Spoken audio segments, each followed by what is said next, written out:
É pleres. Nossa. Vocês perceberam meu nível de grego, né? Pleroma. A palavra cheio, aí em grego, não significa quantidade somente. Ela também significa qualidade. Fala, ó. Então não vai ter um irmão que ele é cheio de teio e o outro teio. E o outro, eu vou mostrar um que é cheio de Espírito Santo. Teio! O outro que é mais ou menos. Teio! E o outro que é pouquinho. Teio. Isso é um irmão. Fala a mim. Cheio. É trabalho. Quando você interpreta cheio, meio cheio e vazio, você vai pensar assim. E normalmente você vai entender que alguém cheio do Espírito Santo é alguém que demonstra ser cheio do Espírito Santo. Rasga a cadeira! Será que é isso? Pode ser também, né? Pode ser também.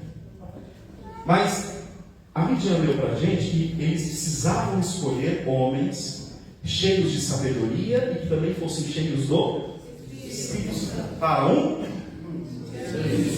Feche seus olhos. Pai, diante de nós está a sua palavra. Nós pedimos através do Espírito Santo que abra a nossa boca através da sua vontade.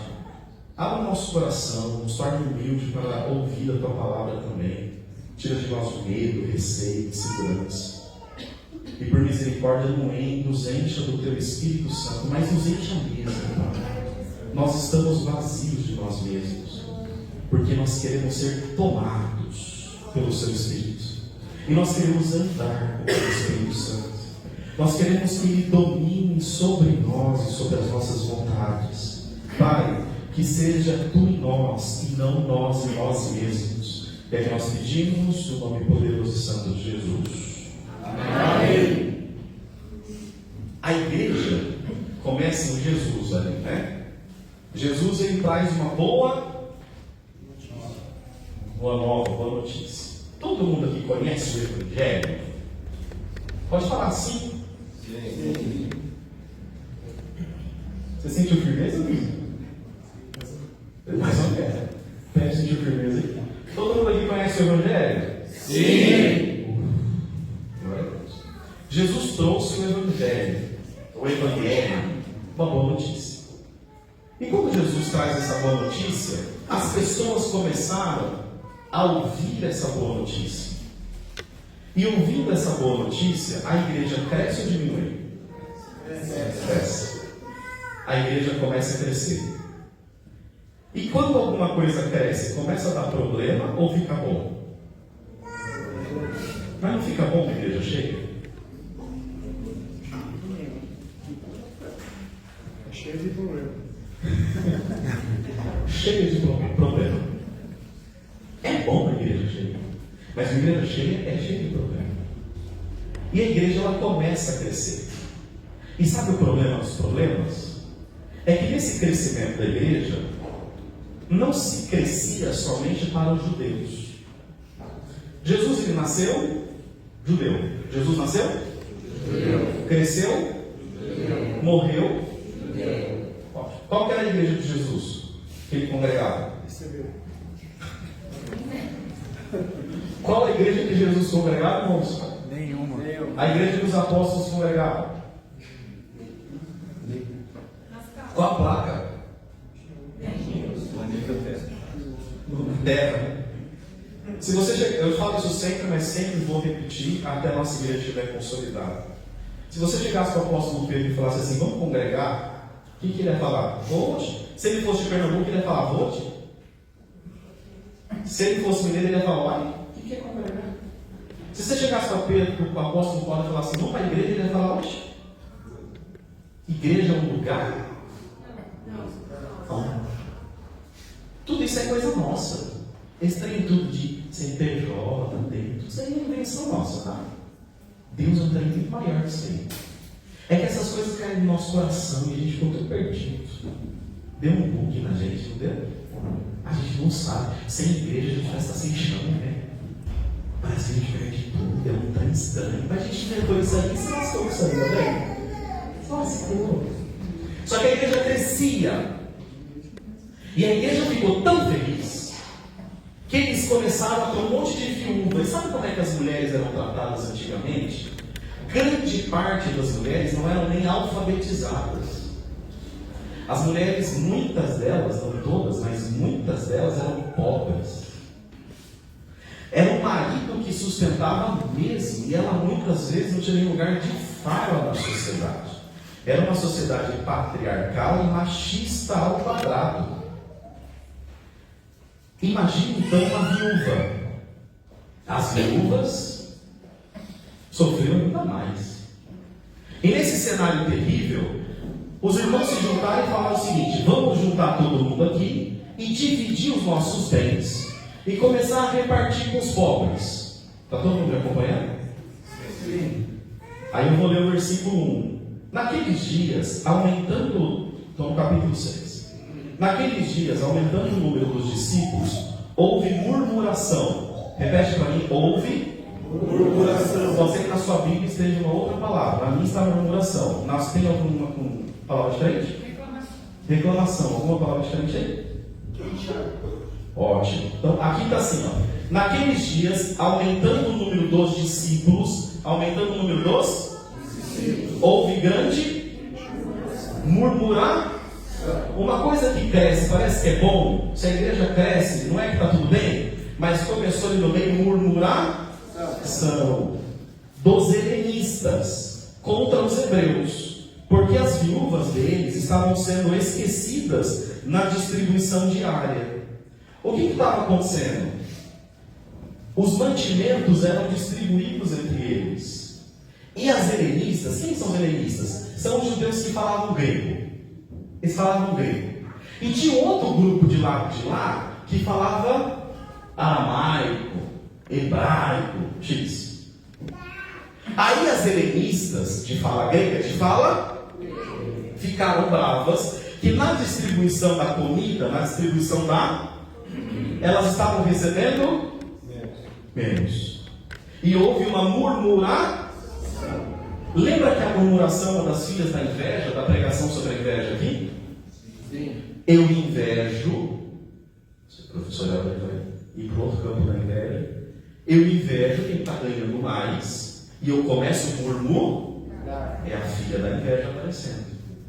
Não seria mais fácil eu chegar e falar assim: ô Pepe, tem um trem errado. A irmã, esqueci o nome, meu Deus do céu. A irmã Thaís está recebendo 5 pacotes de macarrão. E a esposa do irmão Cláudio está recebendo 3. Resolve esse trem. Seria mais fácil ou não? Sim. Mas ao invés dela conversar com a tesouraria, com a administração, as pessoas começaram a murmurar. Na sua casa, na sua parentela, os problemas começam com as murmurações. É quando duas pessoas começam a reclamar de algo, sendo que o mais fácil seria chegar na pessoa e falar: por que aquele tem mais e aquele tem menos? Amém? Amém. Os probleminhas começam com a murmuração. A gente murmura da esposa para um colega de trabalho, vai dar problema. E o contrário também é verdade, amém? Amado, você está entendendo a palavra? Sim. Não está no bem hoje, né? Não está. Nessa murmuração, versículo 2. Então, repete para mim. Então, os 12 convocaram a comunidade dos discípulos e disseram, juntaram os 12. Para tudo. Disseram: não é correto que nós abandonemos a palavra de Deus para servir as mesas. Não é correto os discípulos, os apóstolos, pararem de pregar e orar para servir os pobres, porque é muito trabalho, é muito. Eles já estavam ocupados. Então faz o seguinte: os gregos estão sendo negligenciados e os apóstolos não podem fazer tudo. A expectativa da igreja é que o pastor faça, o pastor ora, o pastor visita, o pastor serve a comida. Sabe por quê? Porque eu não me sinto no serviço. Eu me sinto somente na liberdade. O marido deixa de ser marido quando ele esquece do ser. A esposa deixa de ser esposa quando ela esquece do. Pode falar, meus filhos, do ser. Eu casei para me livrar da minha mãe, agora eu tenho líder. Se lascou, tem moça com filha. Não tem moça com filha? Quem nunca falou, nossa, quando eu casar, eu me livro dessa velha? Pode falar. Fala. A minha casa é uma tribulação. Eu vou casar para ter paz. Se lascou, veio uma tribulação para lá. A tribulação era você. Você que não morava. Você que não tinha relacionamento bom. Você só levou o problema que você causava para sua mãe para um outro cara que não merecia. Ah, meu amor. Continua. Porque o problema sempre é o outro. O problema nunca é a gente. O problema é o pastor, é a igreja, é o pai, é a mãe, é a esposa. O problema nunca é você, alecrim dourado, do bigode grosso. É que eu olhei o Mateus. O problema sempre é o outro. O problema sempre é o outro. Só que os apóstolos falam, eu estou ocupado. Repete, eu estou o quê? Eu estou ocupado. Junta aí. Fala para mim, junta. Ah, gente, não me ajuda aí. Você vai acabar com 9 horas. 9 horas. A Vivi tem que contar bastante. Fala aí, junta aí. Junta aí. Vocês todos. E escolhe. 7 homens. Cheios do Espírito Santo. Ah, tem que fazer dele. E cheios de sabedoria. Cheios do Espírito Santo. Cheios de sabedoria. Para servir as mesas. Porque nós estamos ocupados com outro trampo. Com outro serviço. Com outro laboro. Então, outro pega esse trampo. Quem sacou? Só 3. Quem sacou? Então escolhe 7 homens cheios do Espírito Santo, para que através dele as mesas sejam servidas. Beleza. Por isso, irmão, escolha entre vocês homens de boa reputação, cheios do Espírito Santo e sabedoria, para encarregarmos esse serviço. Quanto a nós, nos consagraremos em oração e ao ministério da palavra.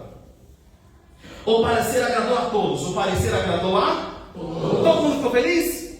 Sim. Mas aí começa a aparecer os candidatos. Será que eu sou cheio do Espírito Santo? Porque todo mundo quer ser um líder. Todo mundo quer aparecer, todo mundo quer um palco, mas ninguém quer começar o trabalho lá. Mas lá no meio, repete para mim. Lá no meio. Tá ruim hoje, não tá? Os pentecostais foram todos. Lá no meio. Bem lá no meio. No meio do povo. Tinha quem trabalhava. Sem ter um cargo. Lá no meio. Bem no meio. Tinha uns homens lá. Que trabalhavam. Sem cargo. Quem está entendendo? Estevão orava, pregava sem cargo, lia a palavra sem cargo, porque o propósito não era só baixa autoestima, o propósito era o reino. Baixa a bola, ignorado. Quando você aprender que o seu propósito é o reino, o Senhor vai te exaltar. Glória a Deus. Enquanto isso não acontecer, neca de pitibiriba. Glória a Deus. Aí, o seu treino é no deserto. O seu treino é no deserto. O parecer agradou a todos. Então elegeram. Teve reunião? Oração para Deus revelar? Não. Quem inventou isso?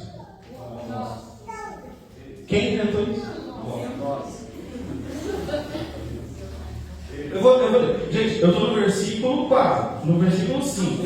Então, elegeram. Tá ruim? Então, elegeram 7 homens. Estevão, homem cheio de fé e do Espírito Santo. Filipe,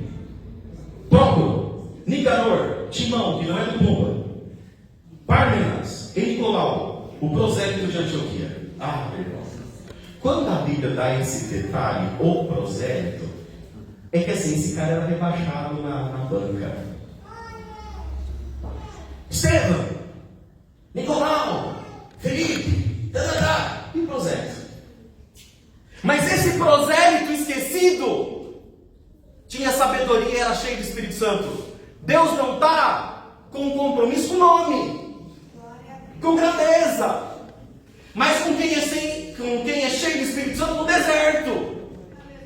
Quem mora no quarto, sozinho. Quem não tem o apoio da família. Deus está olhando o seu deserto. Ele não esqueceu de você, Felipe, Estevão e o prosélito da Judeia. Está entendendo, não? Glória a Deus. De repente eles foram eleitos. Eles foram eleitos. Mas desfeito da murmuração. Quando eles foram eleitos, Estevão foi eleito, eles receberam um conselho falando o seguinte: a igreja, ela não trabalha só para ser santa, do ponto de vista de Deus olhar para mim e gostar de mim, mas a igreja, ela serve para me tornar humano. A igreja serve para me tornar humano. Deus não quer que você, a partir do momento que você aceita Jesus, seja o Superman ou o Homem de Ferro, o santo que não ouve rádio, o santo que não vê o São Paulo ganhar de 3-1, o santo que não faz um monte de coisa. Deus quer você um humano melhor. Deus não quer que você vira gente. Deus não quer que você vira crente. Deus quer que você vira gente. Deus não quer que você vira crente. Deus quer que você vira gente. E gente da melhor qualidade. Glória a Deus. É o marido que é gente. Não é o super-homem que está orando enquanto a esposa está chorando. E o contrário. Não é o santo que não vê nada, mas é um homem que vê tudo dentro de casa. Deus não te chama para ser sobrenatural. Deus te chamou para ser natural no modelo que ele foi. Porque ele era Deus. E ele veio aqui como homem. Vou pregar de novo. Como homem. Para te ensinar a virar crente ou gente? Mas gente do jeito certo. Glória a Deus. Está acompanhando? Não, vocês não estão. Está acompanhando ou não? Então o verbo se fez. Aleluia. O verbo se fez. Não é para te ensinar a virar Deus que não peca, mas para te ensinar a virar gente que peca, mas se arrepende, que perdoa, que recua, cheio do Espírito Santo, cheio de sabedoria. Ele não quer Homem de Ferro, nem Homem-Aranha, pulando de prédio. Ele quer que você vira gente. E gente boa. Amém? Amém. Versículo 9. Quem lê para mim tomar uma água aqui? 9. Pega na sua Bíblia rapidinho, senão vai acabar tarde. Levantaram-se alguns que eram da sinagoga chamada dos libertos, e dos sirineus, e dos alexandrinos, e dos que eram da Sicília e da Ásia, e disputavam com Estevão. Só o nome, né? Só 9. De novo, bem alto. Levantaram-se alguns que eram da sinagoga chamada dos libertos, e dos sirineus, e dos alexandrinos, e dos que eram da Sicília e da Ásia, e disputavam com Estevão. Eu sei que ficou difícil, mas vocês vão ter que se concentrar. Culto para culto.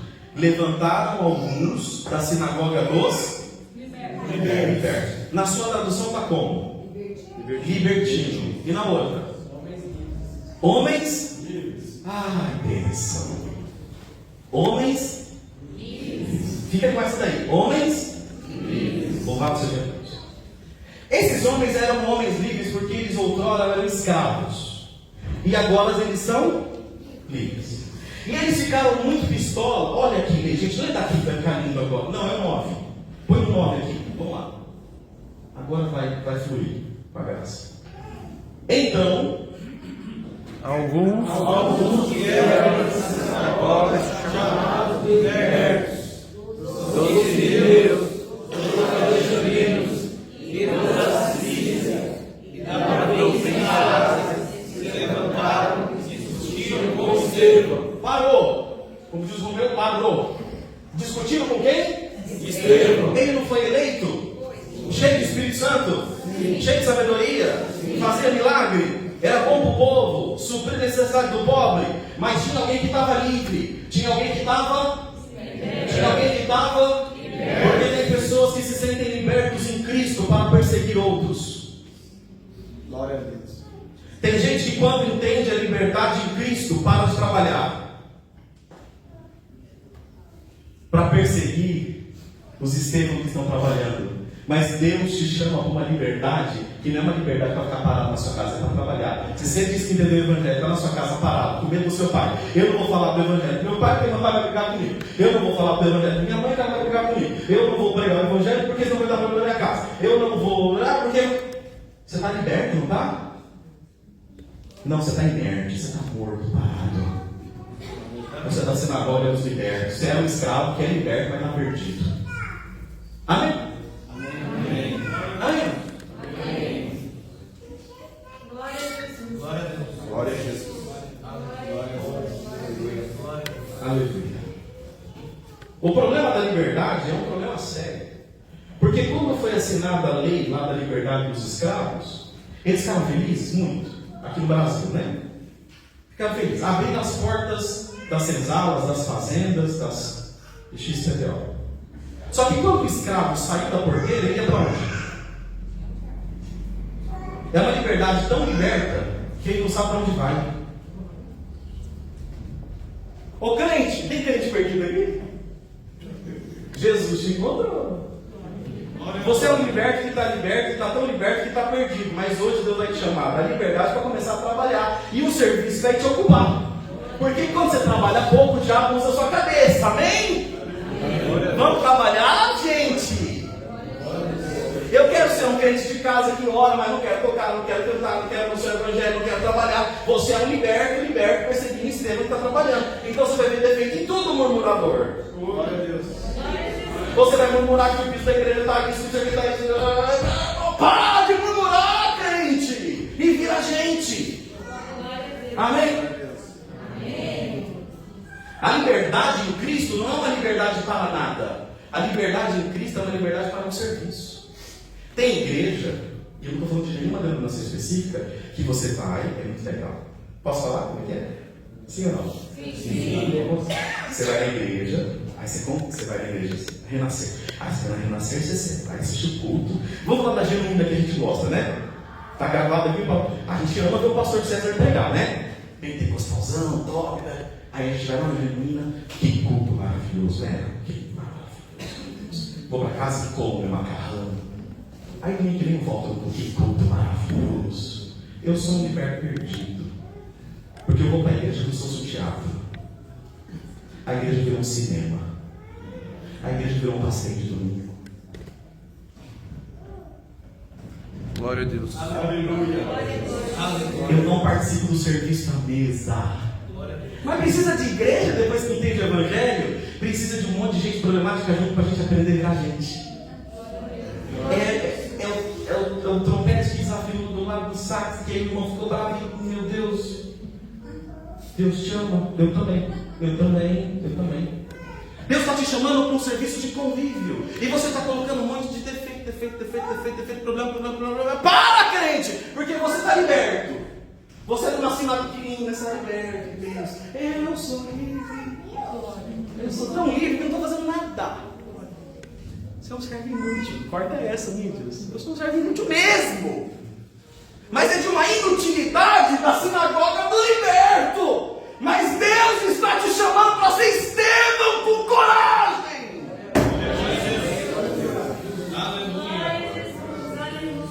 O Deus que nos chamou para o Evangelho não é um Deus individualista. Não é um Deus sozinho, é um Deus de partilha de mesa, é Deus de convívio. E com convívio difícil. Não é Deus, o Evangelho, Jesus falou assim, eu não vim trazer a paz. Pensa Jesus lindo. Jesus é lindo?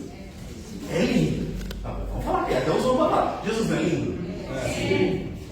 Jesus não era maravilhoso? Beleza. Você ia aguentar conviver com Jesus? Os discursos dele, você ia gostar? Imagina o Joe chegar com a camisa do Palmeiras lá. Ele olhar que você não tem mundial. Eu era onipotente, onisciente, eu estava lá. Não tem jeito. Vocês são políticos. Aí Jesus fala: ô Pepe, eu não vim trazer paz não, eu vim trazer espada. E os libertos têm medo de colocar espada. Os libertos estão com medo de pregar. Os libertos têm vergonha da praça. Os libertos não postam. Os libertos em Cristo têm medo de falar de Jesus. Os libertos em Cristo têm medo. Os libertos em Cristo não evangelizam, recuam. Amém? Amém. Vocês são libertos. Deus é um Deus de relacionamento. É Deus que serve o pão para o outro, não para si mesmo. Nós estamos nos empanturrando de teologias. Nós estamos nos empanturrando e não estamos partilhando por medo. Mas agora eu entendi que o Evangelho é tão técnico que eu tenho que falar grego, hebraico, aramaico, ler os artigos em inglês de Massachusetts. Você está lendo tanto que você está ficando preso em você mesmo. E você está perdido. Volta para o Evangelho de Mateus, leia o capítulo 2 e para com essa soberba. Venha para qualquer igreja, essa semana, qualquer, senta e convive. Porque sozinho em casa você vai ser cheio de você mesmo. Não precisa ser aqui não, vamos em qualquer lugar. Deus é um Deus de convívio. Versículo 11, meu filho, agora é Jesus aqui. 11. Então, subornaram alguns homens para que dissessem: ouvimos deste homem. Segura. Então, subornaram. Eles eram judeus? Sim. Eles estão? Mas eles não são libertos? Sim. Estão subornando. São os libertos subornando. Então subornaram alguns homens para que dissessem: ouvimos deste homem proferir blasfêmias contra Moisés e contra Deus. Quem é esse homem? Esse homem falou alguma coisa contra Deus e contra Moisés? Não. Eles foram subornados para mentir. Mas a lei de Moisés não falava algumas coisas sobre suborno, mentir e falso testemunho? Eles estavam na religião e não seguiam a religião, mas usavam a religião para o seu próprio bem. Tem gente que usa a religião para o próprio bem-estar. A igreja virou um bem-estar para você. Não é um lugar de bem-estar. É um lugar de convívio com os difíceis. Vira gente crente. Glória a Jesus. Vira gente. É lugar que o filho vai se transformar em filho, que a mulher vai se transformar em mulher, que o marido vai se transformar em marido, que os amigos vão forçar para ficar amigo mesmo. Em casa sozinho você não é relacional, você não é igreja. Então esses caras utilizaram a religião, põe no 13. Não gosto desse livro, mas põe no 13. Eles usaram a religião para combater o pregador eleito pelo povo, cheio do Espírito Santo, cheio da quantidade. É completude. É uma pessoa que está tomada pelo Espírito Santo.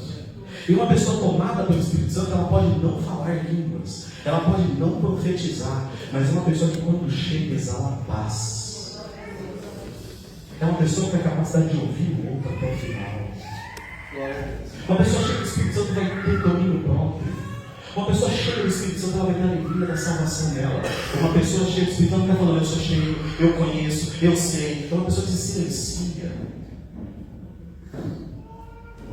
Tem mulher cheia do Espírito Santo que não deixa o marido parar, não terminar de falar que ela já está atropelando o marido. E o marido faz a mesma coisa. Ser cheio do Espírito Santo é um monte de versículos que você está lendo e colocando. Ser cheio do Espírito Santo é a capacidade de estar feliz com a sua salvação. É não dar direta. E quando necessário, dar direta. Ser cheio do Espírito Santo também é falar línguas. Enquanto os pentecostais estão com vergonha. Ser cheio do Espírito Santo também é profetizar. Ser cheio do Espírito Santo é ter palavra de sabedoria, a palavra cristã. Mas essa não é a nossa prioridade. Ser cheio do Espírito Santo é ser mais gente. É ser mais humano. O Verbo se fez carne para te ensinar a virar gente. Eu vou resumir todos os mandamentos. O próximo é Deus. Acabou. É fácil amar o próximo? Dá um trabalho. pensar mal pé. Estou brincando, pé. Lê para mim. Apresentaram testemunhas falsas que disseram: este homem não para de falar contra o lugar santo e contra a lei. Apresentaram testemunhas falsas. Testemunhas falsas. Falso testemunho está nos 10 mandamentos. Quem lembra? Não terás outro Deus além de ti. Não ter honra pai e mãe. Falso testemunho. Vocês se lembram que um tempo atrás eu preguei aqui na CIV que quando Deus deixa aquele mandamento para Moisés, não tem outro Deus além de ti. Quem lembra dessa pregação? Que bom que vocês se lembram. O porquê que tem esse mandamento? Não é porque Deus quer você só para Ele. Você já viu a pregação? Que Deus é ciumento, Ele quer você só para Ele. Não, não é isso. Esse mandamento existe porque o faraó era filho de Deus, considerado um filho de Deus. E tudo que o faraó falava é como se o próprio Deus estivesse falando. Então se o faraó dissesse, se jogue daqui para baixo, você ia tirar a sua própria vida. Quando Deus dá um mandamento, não tenha outro Deus além de ti, é tipo assim, não escute heresia. Não escute coisas falsas de outro Deus que não seja o Deus que foi revelado através das Escrituras. E Deus falou, não faça falso testemunho. Por que Deus colocou esse mandamento lá? Porque eu entendendo que eu não tenho que ter um faraó diante de mim, que eu tenho que ter o Deus dos exércitos diante de mim, eu não vou querer o mal do meu irmão. Deus é um Deus horizontal e um Deus vertical. Ele quis consertar o relacionamento com Ele e o relacionamento com o próximo. Não faça falso testemunho do sermão do lado, porque senão as relações serão quebradas. Deus estava cuidando para o povo ficar junto. Estão vendo? Deus se preocupou com as relações humanas, de modo que Ele disse, não faça falso testemunho de ninguém. Só que esses homens judeus que conheciam a lei de Moisés, que estavam libertos, estavam querendo atrapalhar o serviço de alguém. E para atrapalhar o serviço de alguém, eles levantaram o falso testemunho, porque a religião deles é mais importante do que alguém cheio do Espírito Santo. Dá trabalho pregar isso aqui, vocês estão me acompanhando?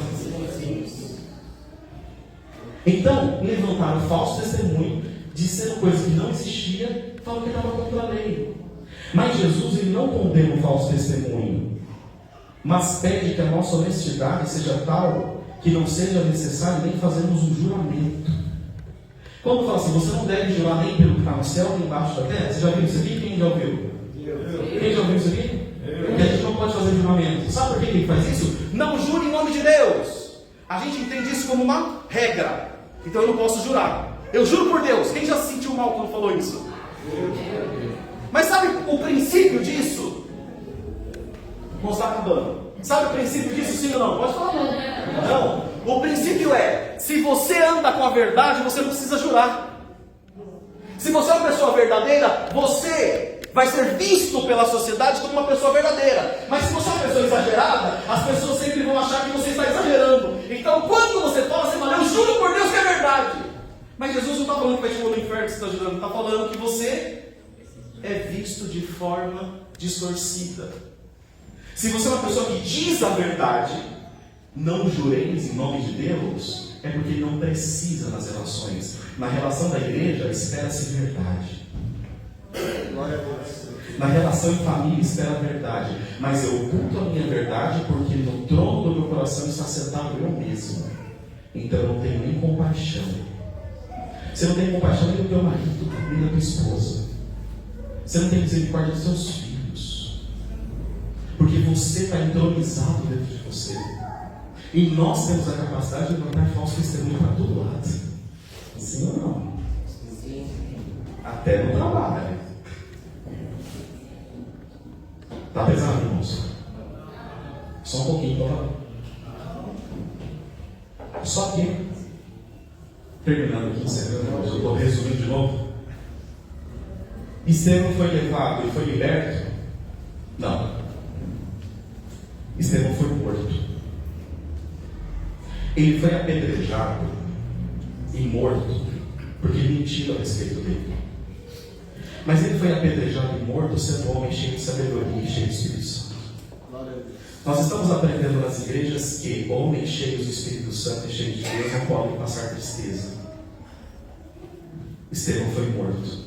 E quando ele estava ensanguentado naquele lugar, ele fez talvez no capítulo 7 um discurso mais lindo da Bíblia, contando desde Abraão tudo que Deus fez. O capítulo 7 é uma poesia. E no final, sabe o que Estevão disse? Ele falou: Deus me liberta daqui, Deus me tira daqui, Deus me arranca desse lugar. Sabe o que Estevão disse? Eis que eu estou vendo os céus abertos e o Filho do Homem assentado à direita de Deus Pai. Jesus foi levado para ser morto por conta de um falso testemunho, igual de Estevão. Você quantas vezes é combatido e começa a se debater: a razão está comigo, a razão está comigo. A igreja pode ficar em pé, por favor. Hoje nós vamos mudar um pouquinho de curtinho. A razão está comigo, eu estou cheio da razão. Estevão ali, ele tinha razão, sim ou não? Sim. Tinha sofrido falso testemunho, sim ou não? Sim. Estava sendo morto naquele momento, sim ou não? Sim. Mas os olhos de Estevão estavam no céu. A esperança de Estevão estava no céu. A glória de Estevão estava no céu. Porque Estevão era um vitral. Estevão era um vitral. Eu já preguei sobre vitrais aqui? Não? Vou pregar sobre vitral. Moisés, vamos fazer um teatro? Irmãos, estamos encerrando. Fica aí no interruptor. Se você precisa de luz, o que você faz? Acende a luz. Agora vai.